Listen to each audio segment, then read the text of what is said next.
বাংলাদেশ টেলিযোগাযোগ নিয়ন্ত্রণ commission BTRC সাম্প্রতিক ড্রাফট টেলিকম নেটওয়ার্ক ও লাইসেন্সিং রিফর্ম পলিসি 2025 উদ্যোগে বিষয়টি বাংলাদেশ জাতীয় দল বিএনপির দৃষ্টিগোচর হয়েছে।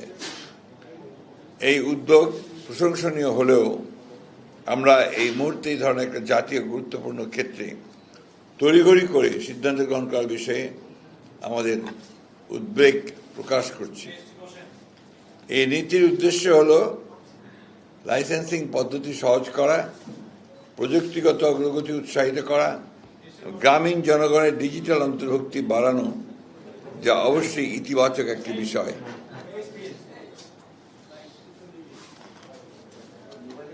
তবে খসড়া নীতিমালাটি বিশ্লেষণ করে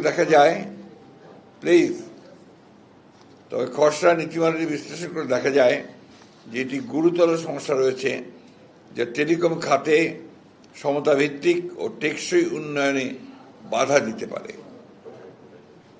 বিএনপি গঠনমূলক মনোভাব নিয়ে এই খসড়ার সম্ভাব্য দুর্বলতা, অস্পষ্টতা এবং বড় মোবাইল অপারেটরদের পক্ষে অধিক সুবিধা পাওয়ার কিছু ধারা তুলে ধরেছে, যা ছোট ও মাঝারি ব্যবসা প্রতিষ্ঠান এবং স্থানীয় উদ্যোক্তাদের ক্ষতিগ্রস্ত করতে পারে।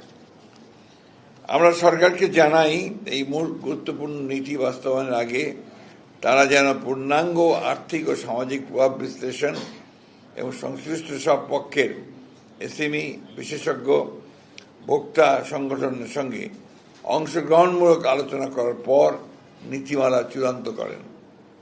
বিশেষ করে সামনে জাতীয় নির্বাচনকে সামনে রেখে বিবেচনায় রেখে এই ধরনের একটি জাতীয় গুরুত্বপূর্ণ নীতিমালা এ সময়ে একতরফাভাবে প্রণয়ন করা সমীচীন হবে না বলে বিএনপি বিশ্বাস করে।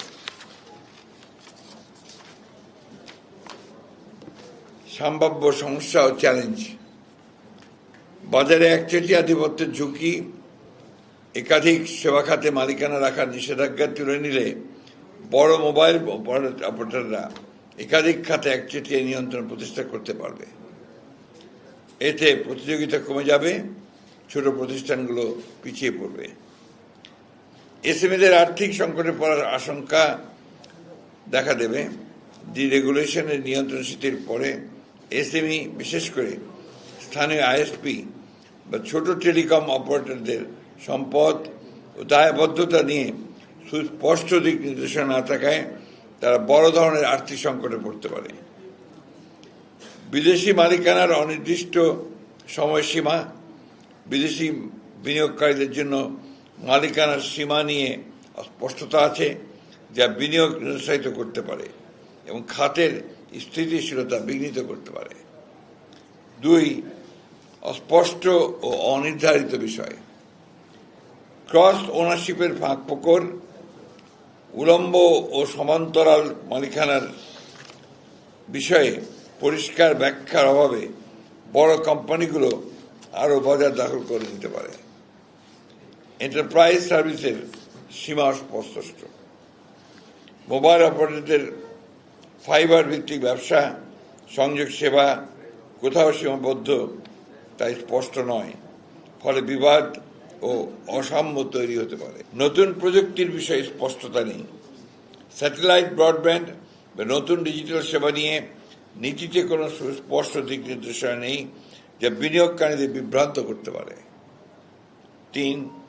বড় মোবাইল অপারেটরদের প্রতি পক্ষপাত। একক লাইসেন্সের বাধা এসএমইর জন্য আইএসপি লাইসেন্স একীভূত করার ফলে বড় প্রতিষ্ঠানগুলো সুবিধা পাবে। এএনএসপি লাইসেন্সে স্পেকট্রামের উপর নির্ভরতা বড় কোম্পানিগুলোকে এগিয়ে রাখবে। ফিক্সড টেলিকম লাইসেন্স খোলা থাকলেও সারা দেশে সেবা দিতে হবে, উচ্চমান বজায় রাখতে হবে, যা এসএমইদের জন্য চ্যালেঞ্জ হয়ে দাঁড়াবে। বড় কোম্পানির অবকাঠামো আধিপত্য: বড় মোবাইল কোম্পানিকে এন্টারপ্রাইজ ব্রডব্যান্ড বাজারে প্রবেশ করতে দিলে ছোট কোম্পানিগুলো প্রতিযোগিতায় পিছিয়ে পড়বে এবং একচেটিয়া পরিবেশ তৈরি হবে, যা দেশের সার্বিক অর্থনীতির ওপরও বিরূপ প্রভাব ফেলবে। নীতিমালায় বিদ্যমান অপারেটরদের সুবিধা, কিছু নীতিমালায় স্পষ্টভাবে বড় কোম্পানির সুবিধা বজায় রাখা হয়েছে, যা প্রতিযোগিতায় নয় বরং আধিপত্য বাড়াবে। তাছাড়া খসড়া নীতিমালায় লাইসেন্স ফি, শর্তাবলী, কার্যকারিতা ইত্যাদি বিষয়ে বিস্তারিত কিছুই প্রকাশ করা হয়নি, যা স্বচ্ছতার অভাব নির্দেশ করে।